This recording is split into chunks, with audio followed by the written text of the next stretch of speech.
নাগৰিক সমাজৰ সদস্য সদস্যাসকল, প্ৰথমতে মই আপোনাক ৰঙালী বিহুৰ আন্তৰিক শুভেচ্ছা জনালোঁ।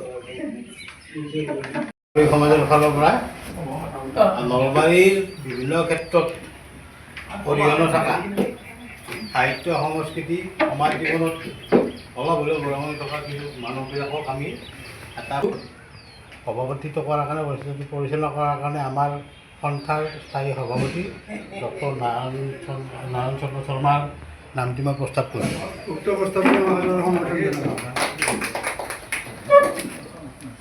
আটাইৰে সহযোগিতা আৰু আশীৰ্বাদ কামনা কৰি মই সভাপতি আসন গ্ৰহণ কৰিছোঁ। এতিয়া আমাৰ সভাৰ উদ্দেশ্য ব্যাখ্যা হৈয়ে গ'ল আৰু আছে নেকি? ঠিক আছে। এতিয়া আমাৰ সম্পাদকক সভাৰ উদ্দেশ্য ব্যাখ্যা কৰিবলৈ অনুৰোধ কৰা হৈছে। নাগৰিক সমাজ আপুনি দেখিছে এই মুষ্টিবদ্ধ হাতৰ চিম্বল আমাৰ। আমি আচলতে সদায় যিকোনো কথাত আমি কোনো দলীয় ৰাজনীতিত নাই। আমি আমাৰ কথা ক'ম, ৰাইজৰ কথা ক'ম। যি ক্ষেত্ৰতে নহওক আমি আমাৰ নলবাৰী সমাজৰ যিবিলাক প্ৰতিভা আছে সেইবিলাক বুটলি অনাৰ আমি চেষ্টা কৰিম। নলবাৰী সমাজত আমাৰ একো নাই এনেকৈ নহয়, আমাৰ বহুতো আছে আমি নগুণ নৰং গং এনে হৈছে। আমাৰ আচলতে নলবাৰীত একো নাই এনেকুৱা কথা নহয়। নলবাৰীত বহুত প্ৰতিভা আছে, বিভিন্ন ক্ষেত্ৰত এক উজ্জ্বল স্বাক্ষৰ ৰখা মানুহ, খোজ পেলোৱা মানুহ বহুত আছে। নেতৃত্বত আন্দোলনটো বহুদিন চলিল আৰু এটা সফল সমাপ্তি হ'ল। আজি 110খন হস্পিটেলত বেড আপোনাৰ দিব বুলি মন্ত্ৰী আমাৰ আলোচনা এটা হৈছিল। সেই আলোচনাত ঘোষণা কৰিছে যে আমি 110খনৰ খোলাৰ কাৰণে আমি ব্যৱস্থা লৈছোঁ। আৰু এই মতে নলবাৰীত বৰ্তমান 21জন ডাক্তৰ আছে আৰু বিভিন্ন বিভাগৰ কাম কাজবিলাক চলি আছে। সম্পূৰ্ণ হৈ উঠা নাই, যিটো ঘোষণা সেইমতে সম্পূৰ্ণ কাম হৈ উঠা নাই। এই সম্পৰ্কত আমাৰ যোৱাকালি মিটিং গৈছে, শ্বহীদ মুকুন্দ সুৰক্ষা কমিটিৰ মিটিঙত কালি গৈছে। মিটিঙত আমি এইবিলাক কথা আলোচনা কৰিছোঁ যে কেনেকৈ আৰু বাকীখিনি কেনেকৈ কি কৰিব পৰা যায়। আমি প্ৰতিনিধি দল যাম আৰু অলপতে আমাৰ দল আমাৰ শৰ্মা এখেত সভাপতি, আমাৰ শ্বহীদ মুকুন্দ সুৰক্ষা কমিটিৰ সভাপতি হয়, আমাৰো সভাপতি। এনেকৈ আমি ষ্টেপ বাই ষ্টেপ বস্তুবিলাক আমি যাই আছোঁ। আমাৰ কথা হ'ল আমাৰ শক্তি সীমিত হয়, এটা সমস্যা আমাৰ এটা। আমাৰ ডেকা মানুহ আৰু কম, চববিলাক আমাৰ বয়সস্থ মানুহ, চবে গৃহস্থলী মানুহ, মানে সময়টো মানে আমাৰ খুব কম। তথাপিতো আমি যিকেইটা ষ্টেপ দিছোঁ আমি প্ৰায় ছাকচেছ হৈছোঁ এতিয়ালৈকে। আমি প্ৰথম আমি এইটো অপেনিং কৰিছিলোঁ আমাৰ বৃদ্ধাশ্ৰমৰ এই যি মহিলাবিলাক আছে, মানুহবিলাক আছে, তাত এসাঁজ খুৱাই প্ৰথম জন্মৰ সময়তেই যিদিনা এইটো জন্ম দিছিলোঁ তাৰে সিদিনা প্ৰথম কাৰ্যসূচী আমাৰ এইটো আছিল। আমাৰ যিখন বৃদ্ধাশ্ৰম আছিল তাতে সেই মানুহবিলাকক, তাৰ 32জন ইনমেট আছে, তেওঁলোক আমি এসাঁজ খুৱাইছোঁ। প্ৰেমমালা কৰি এখন গামোচা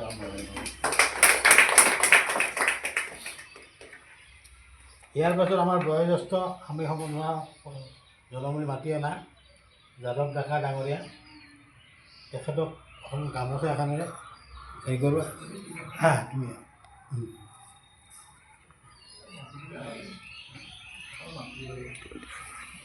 দীপাংকৰ কলিতা দেই, এইটো এওঁ পূৰ্বজ্যোতি জৱাহৰ জ্যোতি থিয়েটাৰত আপুনি অভিনয় কৰি প্ৰশংসা বুটলিবলৈ সক্ষম হৈছে।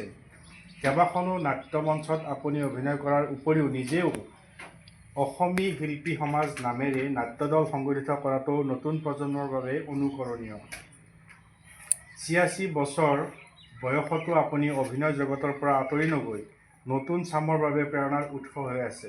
আপোনাৰ বহুমূলীয়া সৃষ্টিশীল অৱদানৰ ধাৰাবাহিকতা ৰক্ষাৰ আশাৰে আপোনাৰ সুস্বাস্থ্য আৰু সুদীৰ্ঘ জীৱন কামনা কৰিলোঁ। আপোনাৰ পৰিয়াল পৰিজন সমন্বিতে সুখ শান্তি কামনা কৰি এই অভিনন্দন পত্ৰ অৰ্পণ কৰিলোঁ। শ্ৰদ্ধাৰে ডক্টৰ নাৰায়ণ শৰ্মা সভাপতি, বীৰেশ মল্ল বৰুৱা সম্পাদক, সচেতন নাগৰিক সমাজ, নলবাৰী। ধন্যবাদ।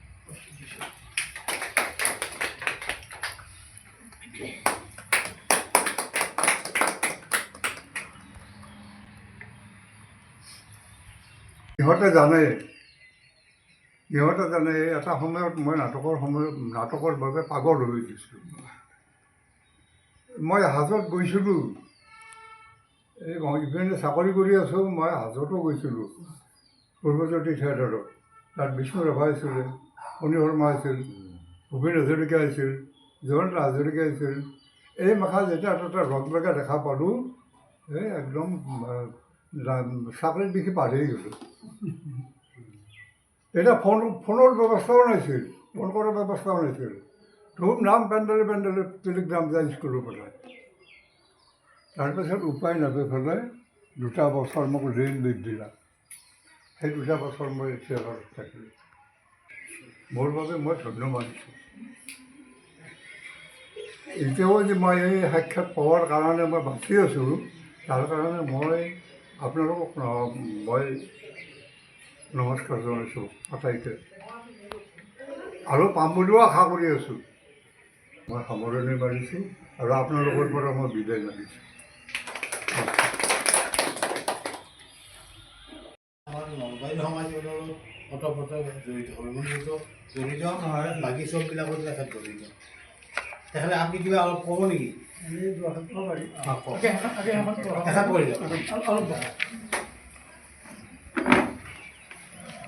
মোৰ শ্ৰীযুত ৰামেশ্বৰ লাল সিংহানিয়া দেৱলৈ অভিনন্দন পত্ৰ। হে শ্ৰদ্ধাস্পদ, আজি অসমীয়া নৱবৰ্ষৰ 1432 ভাস্কৰাব্দৰ পহিলা বহাগৰ দিনা আপোনাক ৰঙালী বিহুৰ আন্তৰিক ওলগ আৰু কৃতজ্ঞতা জনাই অভিনন্দন জ্ঞাপন কৰিলোঁ। নলবাৰী।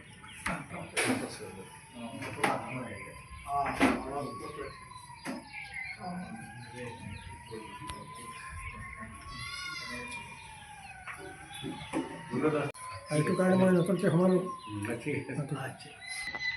আমি এখেতৰ কথাটো ক'লোঁ অলপ আগতে যে শ্মশান বন্ধু নলবাৰী শ্মশান বন্ধু আগতে এটা ডাঙৰ মানৱ সেৱা কৰি আছে, যিটো আচলতে পাবলৈ খুব টান। মানুহ গুৱাহাটীত এজন আছিল, তেওঁ ঢুকাল।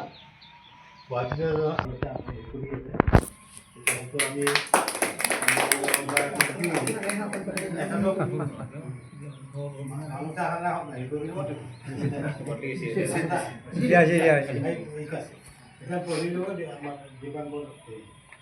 ভাস্কৰাব্দৰ পহিলা বহাগৰ দিনা আপোনাক ৰঙালী বিহুৰ আন্তৰিক ওলগ আৰু কৃতজ্ঞতা জনাই অভিনন্দন জ্ঞাপন কৰিলোঁ।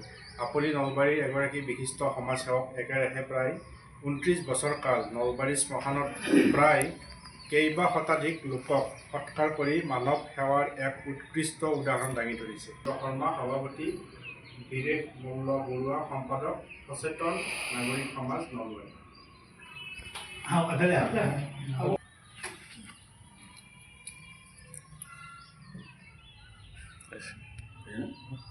দীঘল বিজ্ঞানক জনপ্ৰিয় কৰাৰ কাৰণে অহৰহ প্ৰস্তাৱ তেখেতে চলাই আছে। বহুত মানে কৃষ্ণ গৰ্ভত কৃষ্ণ বহু কথা লৈ মানে পৃথিৱীৰ জন্ম মানে এনেকৈ চাইণ্টিফিক কথাবিলাক সহজ সৰল ভাষাত কিতাপ তেখেতে বহুত কিতাপ লিখিছে। তেখেতৰ কিছুমান প্ৰবন্ধ হেৰি আছে, মই দেখাওঁ। সহযোগ কৰিব আমাক, তেখেতেই নেতৃত্ব কৰিব এইবিলাক। এনেকৈ ধৰক আমি প্ৰাথমিক আলোচনা আমি কৰিছোঁ। তেখেতক আমি আজি সম্বৰ্ধনা জনাম। এই সম্বৰ্ধনা জনাব আমাৰ বিভূষণ ডেকা কামতা দিব। এইখিনি মানে আহোঁ ন, এইখিনি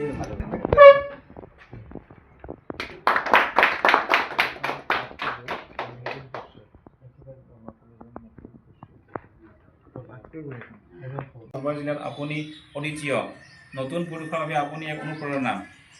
আপোনাৰ বহুমূলীয়া সৃষ্টিশীল অৱদানৰ ধাৰাবাহিকতা কৰিলোঁ। আপোনাৰ পৰিজন সমন্বিত সুখ শান্তি কামনা কৰি এই অভিনন্দন পত্ৰ অৰ্পণ কৰিলোঁ। শ্ৰদ্ধাৰে ডক্টৰ নাৰায়ণ চন্দ্ৰ শৰ্মা সভাপতি, বীৰেশ মল্ল বৰুৱা সম্পাদক, সচেতন নাগৰিক সমাজ নলবাৰী।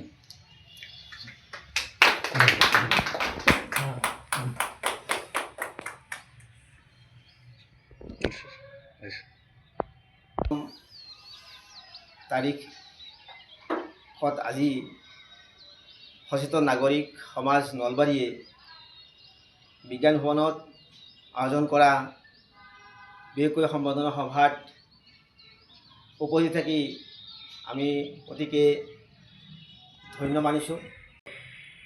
আগবাঢ়ি গৈ পেলাই SCRTত মোক টেক্সটবুক লিখাৰ কাৰণে নিমন্ত্ৰণ জনায়। আৰু তেতিয়া মই পঞ্চম, ষষ্ঠ আৰু সপ্তম খণ্ডত তিনিটাকৈ তাত পাঠ লিখি দিছিলোঁ। দক্ষ থাকিবই।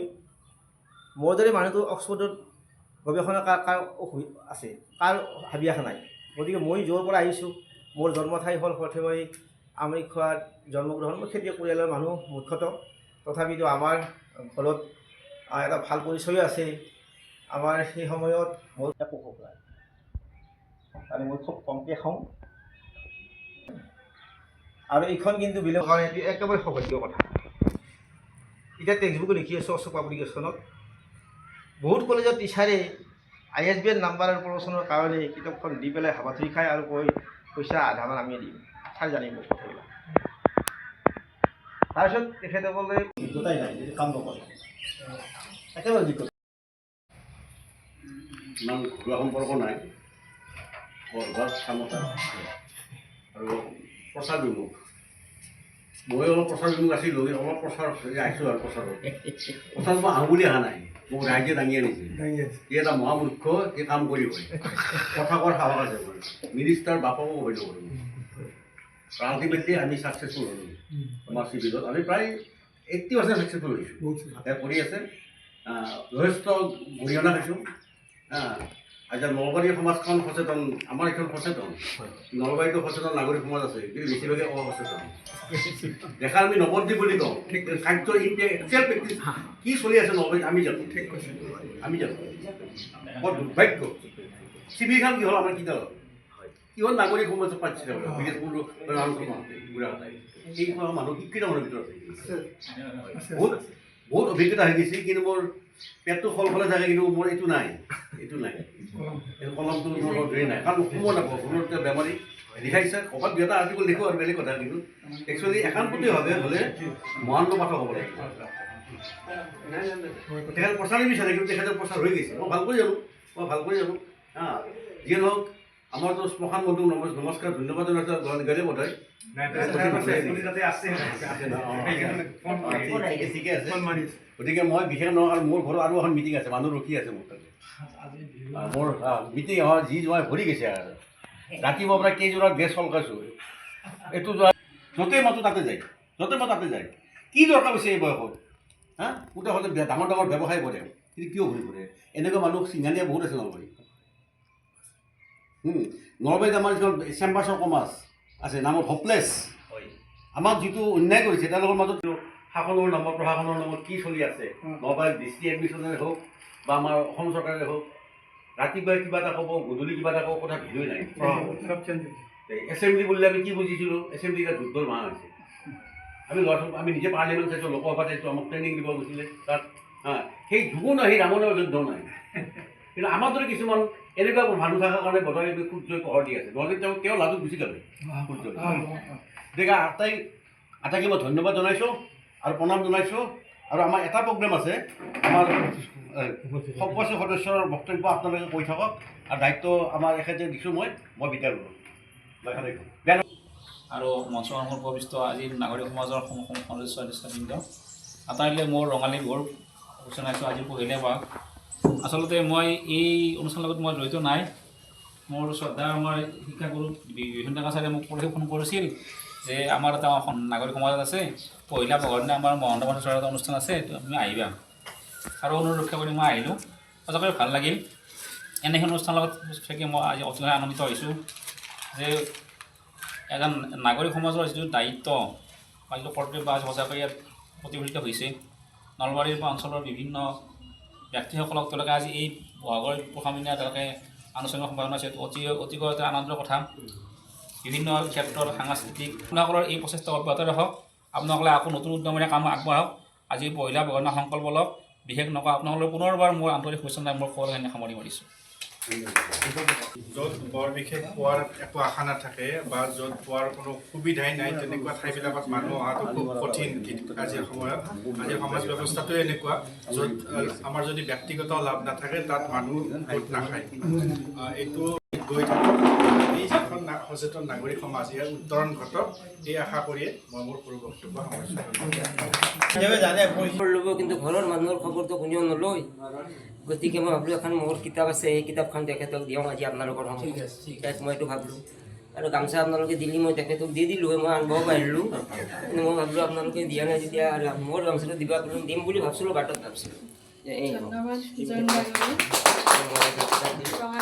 সকলোকে শুভেচ্ছা দিলোঁ উজ্জ্বল আৰু ভৱিষ্যত কামনা কৰিলোঁ ইয়াত অহাৰ বাবে বহুত ভাল লাগিছে গতিকে নীৰৱতেই বাংময় হৈ পৰিছে নীৰৱতেই এতিয়া কথা ক'বলৈ ধৰিছে ইয়াত গতিকে এটা ব্যতিক্ৰম ধৰ্মীয় অনুষ্ঠান খুব ভাল হ'ল এই অনুষ্ঠান সচেতন নাগৰিকৰ এই অনুষ্ঠানত উপস্থিত হ'বলৈ পাই আপোনালোক আটাইয়ে ধন্য হৈছে আৰু আজি এই নতুন বছৰ পহিলা বহাগ অসমীয়া নতুন বছৰৰ এই দিনটোত আপোনালোকে কিবা কিবি নিজাববীয়াকৈ ব্যক্তিগতভাৱে আপোনালোকে সংকল্প লোৱা উচিত আৰু এই সংকল্পক আপোনালোকে তাক মানে কেনেধৰণে মানে হেৰিত বাস্তৱায়িত কৰিব পাৰে কেৱল সংকল্প লৈতো নহ'ব যে ধৰি লওক এতিয়া আমি বহাগৰ পৰা আবাহন কালৰ পৰা চলি আহিছে এই বহাগ বিহু এই আবাহন কালৰ পৰা মৌখিক সাহিত্যৰ চৰ্চাকে ভাবোঁ তেতিয়াৰ পৰা চলি আহিছে আমি এতিয়া নতুনকৈ কি কৰিব পাৰোঁ এইবিলাক বিষয়ে এই প্ৰথম আমি এটা শিক্ষা ল'ব পাৰোঁ যে পৰিৱৰ্তন ৰূপান্তৰ ঘটে চাওক সকলোৰে এই সময়ত সাপেও মৌত হলায় সাপে মৌত হলায় এইকাৰণে যে কোনো কালে বুঢ়া নহয় আজিলৈকে পৃথিৱীত কোনো সাপ বুঢ়া হোৱা নাই কি কাৰণে যে তেওঁলোকে মৌত হলায় গতিকে আপোনালোকেও কেনেকৈ মানসিকভাৱে নিজক সচেতন কৰি তুলিব পাৰে সেইটো ভাবক আপোনালোকে প্ৰথমে ভাবক যে আমি সচেতন হৈ থকা নাই যদি মানুহ এজনে ভাবে যে মই মানে সামৰণি ঘোষণা কৰিছোঁ